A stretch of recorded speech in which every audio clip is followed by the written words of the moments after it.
war tearing Gaza apart, a decision redrawing maps, and a world divided on what comes next. Israel's approval of the long-stalled E1 settlement plan isn't just policy. Critics say it's a death blow to Palestinian statehood. As bombs fall, as famine spreads, as diplomacy flickers, this move could reshape the Middle East forever.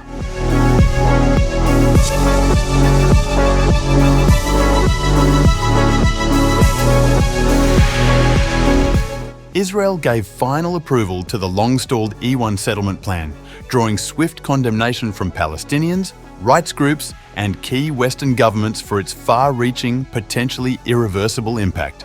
The project, expanding on land east of Jerusalem, would effectively bisect the occupied West Bank and sever it from East Jerusalem, undermining territorial contiguity essential to a two-state outcome. Announced last week by Finance Minister Bezalel Smotrich and cleared August 20th by a Defence Planning Commission, the ultra-nationalist minister framed it as rejecting Palestinian statehood and fulfilling a long-standing promise. With E1, we are delivering finally on what has been promised for years. The Palestinian state is being erased from the table, not with slogans but with actions. The E1 settlement is an Israeli project to build thousands of housing units east of Jerusalem. Long blocked by international pressure, the decision to proceed will effectively connect the large Ma'ale Adumim settlement to Jerusalem, severing the territorial link between the northern and southern parts of the West Bank and making a contiguous Palestinian state virtually impossible. Palestinian officials quickly condemned the approval, arguing that the E1 settlement would isolate Palestinian communities in the area and undermine the possibility of a viable, contiguous state. The Palestinian Foreign Ministry framed the decision as a direct blow to the two-state solution at precisely the moment when diplomatic urgency is needed. Israeli Prime Minister Benjamin Netanyahu has not publicly commented on the E1 announcement itself.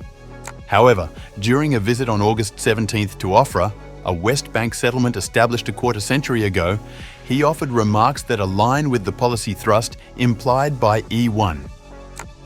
I said 25 years ago that we will do everything to secure our grip on the land of Israel, to prevent the establishment of a Palestinian state, to prevent the attempts to uproot us from here.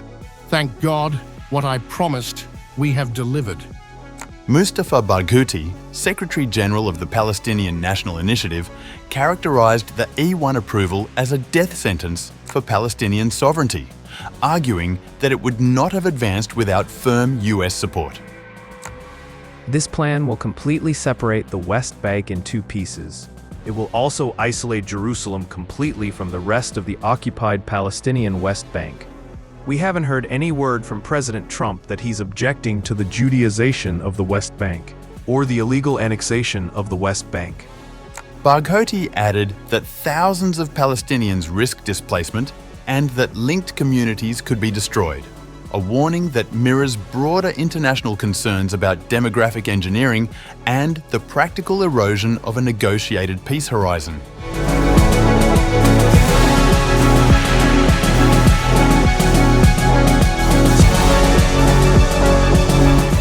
The E1 decision lands amid a war that has pushed the humanitarian crisis in Gaza to extraordinary levels. The conflict began when Hamas-led fighters stormed into Israel on October 7, 2023, killing 1,200 people and taking 251 hostages, according to Israeli figures. Israel's subsequent offensive has, according to Gaza health authorities, killed more than 62,000 Palestinians, displaced most of Gaza's population, and plunged the territory into a deepening humanitarian emergency.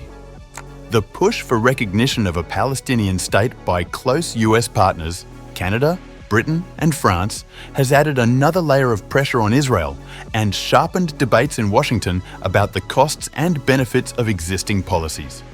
Diplomacy remains in motion, if tentative.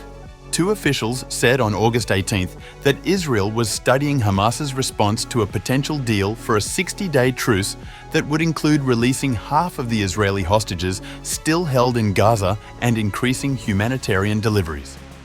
The contours of such an agreement would not end the war, but they could create space for meaningful relief and incremental de-escalation, at least temporarily. Against this fluid backdrop, critics argue that advancing E1 intensifies the fragmentation of Palestinian territory and undercuts already fragile diplomatic overtures. Barghouti, for his part, contends that statements of concern are insufficient without consequences, calling for a more forceful international posture. This will continue unless the world community starts immediately, especially European countries, imposing sanctions on Israel. Without real, powerful sanctions on Israel, without a military embargo on Israel, Israel will not stop and will continue this process of destruction of the lives of people in Gaza and the lives of the people in the West Bank as well, destroying any possibility of peace in this region. Supporters of Israel's current approach counter that long-term security requires firm control over strategic territory, sustained pressure on Hamas, and resistance to an outcome they argue would endanger Israel.